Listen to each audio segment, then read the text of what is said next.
서울의 한 고층 아파트 단지. 아침부터 단지는 사람들의 바쁜 움직임으로 가득 차 있었습니다. 관리실에서 서류를 정리하고 있던 저는 익숙한 목소리를 듣고 고개를 들었습니다. 아저씨, 아저씨, 여기 좀 와보세요. 오늘도 허리에 작은 검정색 파우치를 차고 분홍색 꽃무늬 가디건을 걸친 채였습니다. 눈썹은 치켜 올라가 있었고 짙은 빨간 루즈를 바른 입술이 빠르게 움직였습니다. 그녀는 주차장 한쪽에 서 있는 75세 경비원 아저씨를 부르고 있었습니다. 짧은 흰색 턱수염, 검정 뿔테 안경을 쓴 작은 체구의 노인. 언제나 그렇듯 다 떨어진 검정색 경비복을 입고 있었습니다. 네, 무슨 일이십니까? 경비원 아저씨는 천천히 몸을 돌려 다가갔습니다. 그녀의 옆에는 반짝이는 흰색 승용차 한 대가 서 있었습니다. 운전석 문이 열려 있었고 그녀는 팔짱을 낀 채 차를 가리키고 있었습니다. 제가 요즘 어깨가 안 좋아서 그런데 주차 좀 대신 해주세요. 경비 아저씨는 순간 당황한 듯 보였습니다.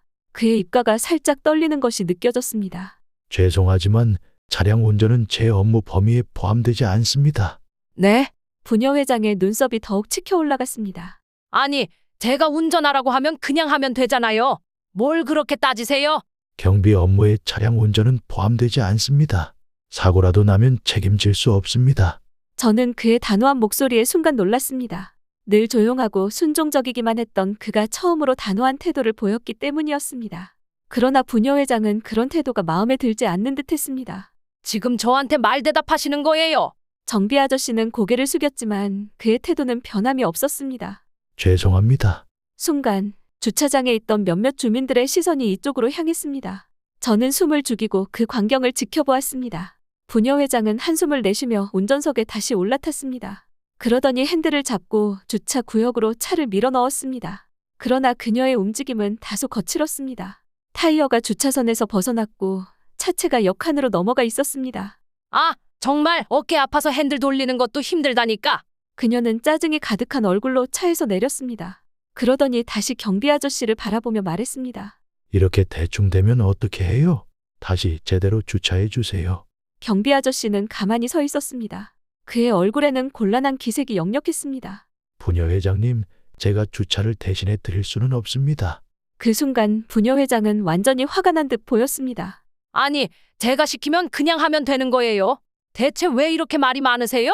그녀는 경비원을 향해 성큼성큼 다가가며 말을 이었습니다. 지난번에도 내가 택배 좀 받아달라고 했을 때 말없이 받아줬잖아요.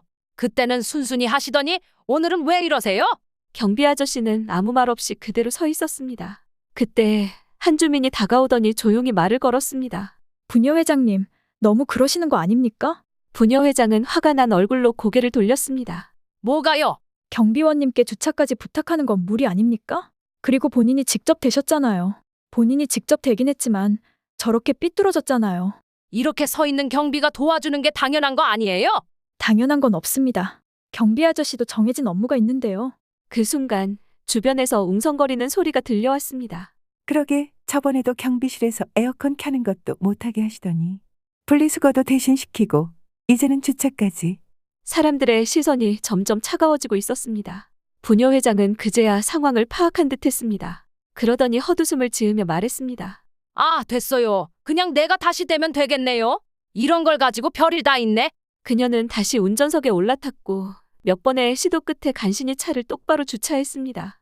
그러고는 아무 일 없었다는 듯 차 문을 닫고 걸어갔습니다. 그 자리에 남은 경비 아저씨는 여전히 말없이 서 있었습니다. 저는 그를 바라보았습니다. 그리고 생각했습니다. 이 사람은 왜 이렇게까지 참고 있는 걸까? 이 모든 걸 다 견디면서 대체 무슨 생각을 하고 계시는 걸까? 그러나 저는 아직 모릅니다. 그의 진짜 과거가 무엇인지. 그리고 경비 아저씨가 이곳에서 보일 진짜 모습을. 하루는 부녀 회장이 경비실 앞에서 목소리를 높였습니다. 아저씨, 쓰레기장 좀 가보세요. 분리수거가 엉망진창이잖아요. 그녀는 손가락으로 쓰레기장을 가리켰습니다. 거기에는 종이박스, 플라스틱, 음식물 쓰레기까지 마구 뒤섞여 있었습니다. 이게 다 경비가 일을 제대로 안 해서 그래요? 내가 몇 번을 말했어요? 그녀는 손을 허리에 올리고 한숨을 쉬었습니다. 경비 아저씨는 조용히 고개를 끄덕였습니다. 제가 바로 정리하겠습니다. 그는 장갑을 끼고 분리수거를 시작했습니다. 그러나 부녀 회장은 거기서 멈추지 않았습니다. 아니, 그냥 정리할 게 아니라 주민들한테 제대로 교육 좀 시켜야 하는 거 아니에요? 그녀는 허리를 숙여 바닥에 놓인 피자 박스를 집어들었습니다. 이거 봐요. 이게 종이로 버릴 거예요? 음식물 묻은 건 그냥 종이류로 분류하면 안 되잖아요? 그녀는 피자 박스를 이성환 경비원 앞에 휙 던지듯 내려놓았습니다. 경비 아저씨는 조용히 그것을 집어들었습니다. 음식물이 묻어있는 종이는 일반 쓰레기로 분류해야 합니다. 그 순간 부녀 회장은 콧방귀를 뀌었습니다. 아, 정말 답답하네. 그렇게 따질 시간 있으면 그냥 치우면 될 거 아니에요. 뭘 그렇게 하나하나 따져요? 그녀는 땅을 한번 찍어 차더니 다시 고개를 돌렸습니다. 경비가 하는 일이 대체 뭐예요? 하루 종일 여기 앉아서 멍하니 있는 거잖아요. 경비 아저씨는 말없이 고개를 숙인 채 쓰레기를 분류하기 시작했습니다. 옆에서 가만히 있던 부녀 회장 딸이 조용히 어머니를 말렸습니다. 엄마, 너무 그러지 마. 경비 아저씨 힘드실 텐데. 그러나 부녀 회장은 손을 휘휘 내저으며 말했습니다. 예, 넌 가만히 있어. 이런 것도 제대로 못하면 주민들이 얼마나 불편한데. 부녀 회장 딸은 어쩔 수 없다는 듯 한숨을 쉬었습니다. 시간이 흐르고 뜨거운 햇볕 아래에서 묵묵히 쓰레기를 정리하는 모습이 보였습니다. 저는 관리실 안에서 그 광경을 지켜보며 속으로 한숨을 쉬었습니다.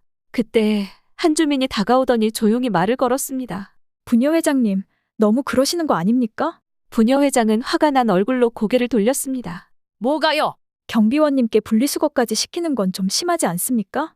아니, 경비가 저런 것도 안 하면 뭐 하는데요? 경비 업무는 단지 관리지 쓰레기 정리하는 게 아닙니다. 원래 분리수거는 주민들이 직접 하는 겁니다. 그 순간 주변에서 웅성거리는 소리가 들려왔습니다. 그러게, 지난번에도 경비실에서 에어컨도 못 켜게 하시더니. 택배도 대신 받아달라고 하던데 이젠 분리수거까지. 사람들의 시선이 점점 차가워지고 있었습니다. 그제야 부녀 회장도 주변을 살펴보는 듯 했습니다. 그러더니 헛웃음을 지으며 말했습니다. 아, 됐어요. 그냥 내가 할게요. 참 별일 다 있네. 그녀는 다시 피자 박스를 집어들고 쓰레기통에 던졌습니다. 그 자리에 남은 경비 아저씨는 여전히 말없이 쓰레기를 정리하고 있었습니다. 저는 그를 바라보았습니다. 그리고 생각했습니다. 이 사람은 왜 이렇게까지 참고 있는 걸까? 이 모든 걸 다 견디면서 대체 무슨 생각을 하고 계시는 걸까? 그러나 저는 아직 모릅니다. 그의 진짜 과거가 무엇인지, 그리고 경비 아저씨 이곳에서 보일 진짜 모습을. 이날 오후 부녀 회장 딸이 단지 안으로 들어오다 갑자기 쓰러졌습니다. 그녀는 머리를 감싸주며 어지러움을 느끼는 듯 했습니다. 그리고 그녀의 몸이 앞으로 그대로 쓰러졌습니다. 깍! 가까이 있던 주민 한 명이 소리를 질렀습니다. 부녀 회장 딸은 바닥에 쓰러진 채 미동도 하지 않았습니다. 그 순간 멀리서 부녀 회장의 목소리가 들려왔습니다. 나영아? 나영아? 그녀는 황급히 딸에게 달려와 흔들었습니다. 딸아, 정신 차려. 엄마야, 엄마. 그러나 딸은 의식이 없었습니다. 그녀의 입술이 점점 푸르게 변하고 있었습니다. 그리고 그녀의 가슴이 움직이지 않았습니다. 심장이 멈췄다. 그 순간 누군가가 빠르게 달려왔습니다. 경비원 아저씨는 평소와는 다르게 흔들림 없는 눈빛으로 부녀 회장 딸을 내려다보았습니다. 맥박 그는 떨리는 손으로 부녀 회장 딸의 손목을 잡았습니다. 없어. 그의 목소리는 낮았지만 단호했습니다. 그 순간 부녀 회장이 경비원을 밀쳐내듯 말했습니다. 아저씨, 지금 뭐 하시는 거예요? 제 딸한테 손대지 마세요. 그러나 경비 아저씨는 한치의 흔들림도 없이 대답했습니다. 지금 이러고 있을 시간이 없습니다. 그는 곧바로 딸의 가슴 정중앙, 흉골 위에 손을 올렸습니다. 가슴 압박 위치 흉골의 하부 13지점. 압박 깊이 최소 5cm. 압박 속도 분당 100에서 120회. 하나, 둘, 셋, 넷. 그의 손이 규칙적으로 딸의 가슴을 압박했습니다. 그러나 주변의 사람들은 오히려 웅성거렸습니다. 저거 위험한 거 아니야? 괜히 CPR 잘못하면 갈비뼈 부러진다고 하던데. 괜히 나서서 문제 만드는 거 아니야? 그러나 경비 아저씨의 표정은 변하지 않았습니다. 시간이 없다. 그는 짧게 중얼거렸습니다. 그러나 아무리 가슴을 압박해도 부녀 회장 딸은 숨을 쉬지 않았습니다. 그때 그의 시선이 부녀 회장 딸의 목으로 향했습니다. 기도 폐쇄 가능성. 그는 즉시 부녀 회장의 머리를 젖혀 기도를 확보한 뒤 입을 벌려 확인했습니다. 이물질은 없어. 그렇다면 그는 손을 멈추고 빠르게 결단을 내렸습니다. 기흉인가? 그의 손이 무릎을 짚으며 잠시 망설였습니다. 그리고 아주 낮은 목소리로 혼잣말을 했습니다. 이럴 줄 알았으면 여전히 여기서 이런 일을 하게 될 줄 알았으면. 그러나 그는 곧 다시 집중했습니다. 그의 시선이 곧바로 자신의 가슴 주머니로 향했습니다. 볼펜만 있으면. 그 순간 주머니 속에서 파란색 플라스틱 볼펜을 꺼냈습니다. 그는 빠르게 볼펜에 심을 분리하고 플라스틱 관만 남겼습니다. 여기 두 번째 늑골 아래. 그의 손이 정확한 위치를 짚었습니다. 늑막 바로 위. 그는 짧게 숨을 들이마신 뒤 한순간에 볼펜을 찔러 넣었습니다. 제발. 짧은 침묵이 흘렀습니다. 그리고 컥. 부녀회장 딸이 거친 숨을 들이마셨습니다. 그 순간 부녀회장의 얼굴이 하얗게 질렸습니다. 나영아, 나영아. 부녀회장 딸은 숨을 몰아쉬며 눈을 뜨려 했습니다. 그러나 아직 힘이 없어 보였습니다. 괜찮습니다. 경비 아저씨가 조용히 말했습니다. 응급차가 올 때까지만 버티면 됩니다. 그 순간 사람들이 술렁이기 시작했습니다. 저 사람 CPR을 너무 정확하게 하는데. 방금 그거 기흉처치 아니야? 근데 경비원이 어떻게 그걸 알지? 그제야 사람들은 경비 아저씨를 다시 쳐다보았습니다. 그러나 그는 아무 말 없이 조용히 부녀회장 딸 옆에 앉아 있었습니다. 부녀회장은 손을 떨며 경비 아저씨를 바라보았습니다. 대체 정체가 뭐예요? 그러나 경비 아저씨는 아무 대답도 하지 않았습니다. 그리고 멀리서 응급차 사이렌 소리가 들려왔습니다. 병원 복도는 차가웠습니다. 환자 보호자분 계신가요? 젊은 의사가 차트를 들고 다가왔습니다. 부녀회장이 황급히 일어났습니다. 네, 제가 환자 어머니입니다. 담당의 강민수입니다. 환자분 상태에 대해 설명드리겠습니다만 그때 조용한 목소리가 끼어들었습니다. 심정지 발생 후 차분간 표준 심폐소생술 시행했습니다. 자발순환 회복 후에도 산소 포화도 저하되어 우측 기흉 의심, 응급 천자술로 감압 실시했습니다. 낡은 경비복을 입은 경비 아저씨였습니다. 강민수 의사가 미간을 찌푸렸습니다. 죄송하지만 의료진이신가요? 두 번째 늑간에서 응급천자 실시했고 이후 호흡음 회복됐습니다. 심전도상 ST 분절 상승은 없었으며 잠깐만요. 의사 선생님이 차갑게 말을 끊었습니다.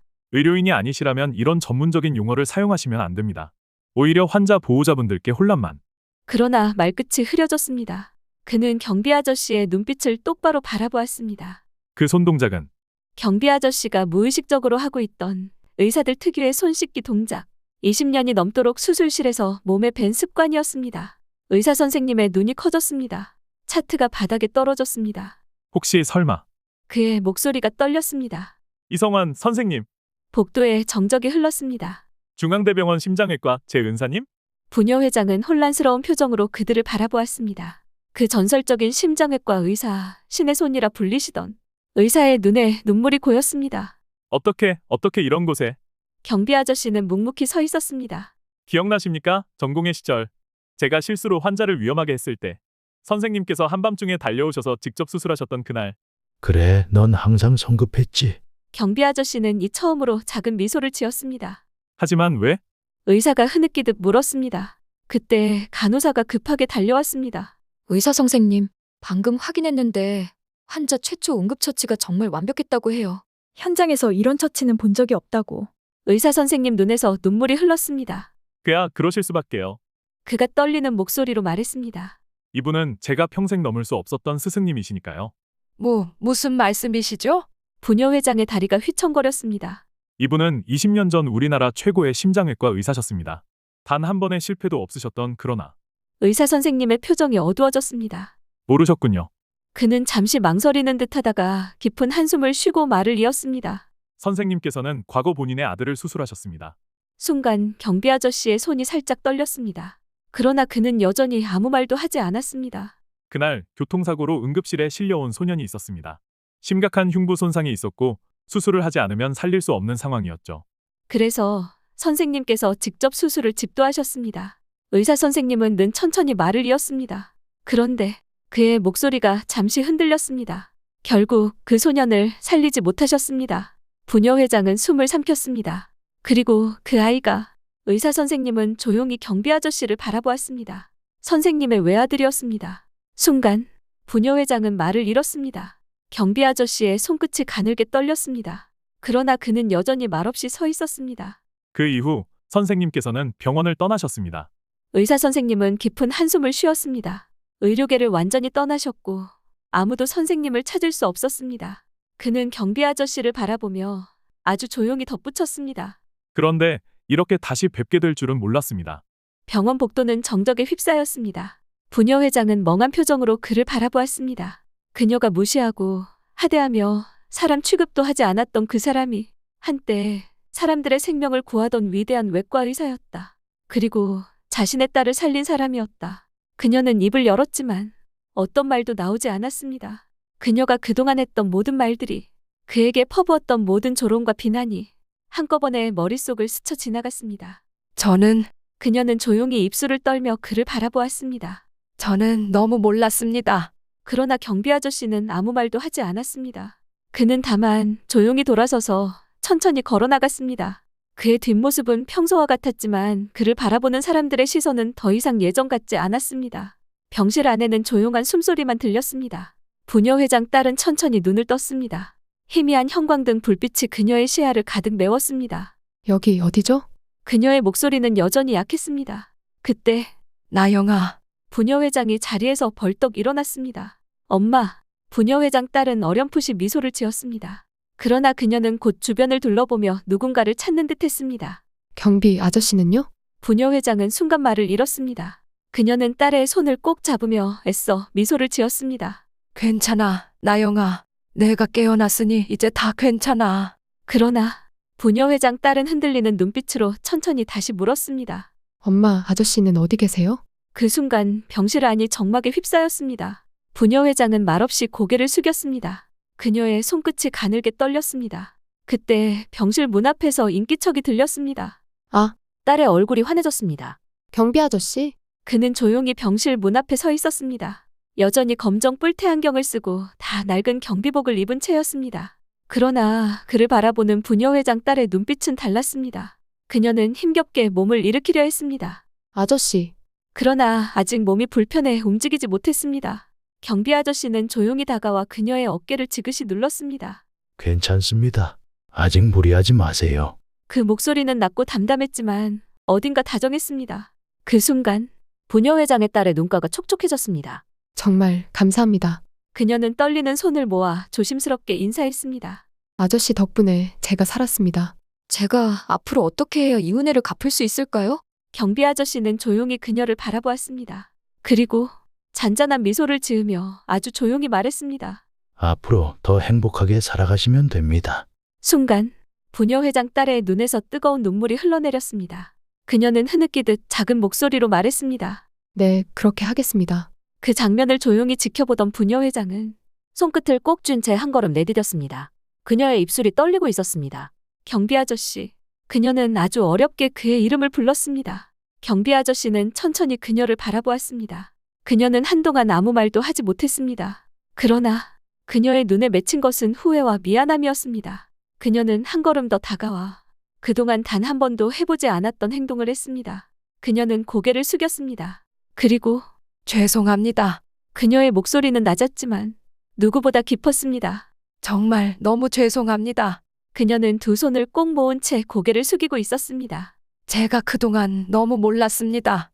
그녀의 어깨가 미세하게 떨렸습니다. 제가 얼마나 무례하고 못된 사람이었는지 이제야 알았습니다. 저는 당신이 어떤 분인지도 모르면서 그렇게 함부로 대했습니다. 너무 늦었겠지만 용서해 주실 수 있을까요? 그 순간 병실 안은 정적에 휩싸였습니다. 경비 아저씨는 조용히 그녀를 바라보았습니다. 그의 얼굴은 여전히 무표정해 보였지만 어딘가 아주 미묘하게 흔들리고 있었습니다. 그러나 그는 아무 말도 하지 않았습니다. 그저 조용히 다시 한번 부녀 회장 딸을 바라보았습니다. 그리고 아주 부드러운 목소리로 말했습니다. 따님이 건강을 회복하셔서 다행입니다. 그 한마디를 남긴 채 그는 천천히 몸을 돌려 병실 문을 향해 걸어갔습니다. 아저씨. 딸은 애타게 불렀습니다. 그러나 그는 멈추지 않았습니다. 그의 발걸음은 조용했고 무겁지도 않았습니다. 그러나 그 뒷모습은 왠지 모르게 쓸쓸해 보였습니다. 그 문이 천천히 닫히는 순간 부녀 회장은 두 손을 가슴에 모은 채 그저 눈물을 삼켰습니다. 너무 늦게 깨달은 후회와 죄책감이 그녀를 조용히 덮쳐오고 있었습니다. 부녀 회장 딸은 완전히 건강을 회복하여 퇴원했습니다. 아파트 단지에는 어느새 시원한 가을바람이 불기 시작했습니다. 여름 내내 뜨겁던 햇볕도 서서히 자취를 감추고 조용하고 평화로운 일상이 찾아오고 있었습니다. 그러나 단지 안의 분위기는 이전과 사뭇 달라져 있었습니다. 경비 아저씨, 오늘도 고생 많으십니다. 부녀 회장은 경비실을 지날 때마다 경비 아저씨를 향해 깊이 고개를 숙였습니다. 그녀의 목소리는 낮았지만 그 안에는 진심이 담겨 있었습니다. 이전처럼 명령하거나 비난하지 않았습니다. 오히려 그의 존재를 인정하고 존중하려는 모습이었습니다. 주민들도 조금씩 변하기 시작했습니다. 경비 아저씨, 여기 따뜻한 커피 한 잔 가져왔어요. 늘 수고해 주셔서 감사합니다. 어제 늦게까지 근무하셨죠? 항상 감사드립니다. 이전까지는 당연하게 여겼던 일들이 이제는 감사의 대상이 되었습니다. 사람들은 더 이상 그를 하대하지 않았습니다. 작은 인사와 미소가 그의 곁을 채우기 시작했습니다. 그러나 이성환 경비원은 여전히 조용했습니다. 그는 감사 인사를 받으면 짧게 고개를 숙였고 어떤 말도 하지 않은 채 묵묵히 자신의 일을 계속했습니다. 부녀회장은 그런 그를 지켜보며 아직도 마음 깊이 미안함을 품고 있었습니다. 어느 날 그녀는 작은 상자를 들고 경비실을 찾았습니다. 경비 아저씨, 그가 고개를 들었습니다. 이건 작은 감사의 표시입니다. 받아주시면 감사하겠습니다. 그녀는 상자를 건넸습니다. 상자 안에는 따뜻한 겨울용 장갑과 목도리가 담겨 있었습니다. 곧 추워질 텐데 항상 건강하시길 바랍니다. 경비 아저씨는 잠시 상자를 바라보다가 조용히 고개를 끄덕였습니다. 그리고 아주 작은 미소를 지으며 말했습니다. 감사합니다. 그의 첫 감사 인사에 부녀회장의 눈가가 촉촉해졌습니다. 제가 더 감사드립니다. 그녀는 깊이 고개를 숙였습니다. 그리고 조용히 경비실을 떠났습니다. 그녀의 마음은 조금씩 가벼워지고 있었습니다. 경비 아저씨는 상자를 다시 바라보았습니다. 그는 손끝으로 부드러운 장갑을 만져보았습니다. 그리고 아주 잠시 하늘을 올려다보았습니다. 그의 눈에는 아들 생각이 떠올랐을지도 모릅니다. 그러나 이제는 조금 덜 아프게 떠올릴 수 있을 것입니다. 작은 변화들이 모여 큰 울림을 만들었습니다. 그 변화는 경비 아저씨의 마음을 조금씩 치유하고 있었습니다. 그리고 그 변화는 이 아파트 단지 전체를 조금 더 따뜻하게 만들고 있었습니다. 경비 아저씨는 조용히 중얼거렸습니다. 작은 친절이 큰 변화를 만들 수 있구나. 그의 목소리는 낮았지만 그 울림은 아주 깊었습니다. 세상은 때때로 너무나도 냉정합니다. 그러나 작은 친절과 배려가 쌓이면 누군가의 삶을 바꿀 수 있습니다. 우리가 쉽게 지나쳤던 사람들, 그들의 이야기를 알게 된다면 우리는 더 큰 따뜻함을 나눌 수 있을 것입니다. 오늘 당신의 작은 친절이 누군가에겐 큰 위로가 될 수 있습니다. 당신은 어떤 친절을 나눌 준비가 되어 있나요? 나눌 준비가 되었다면 좋아요, 구독 부탁드립니다.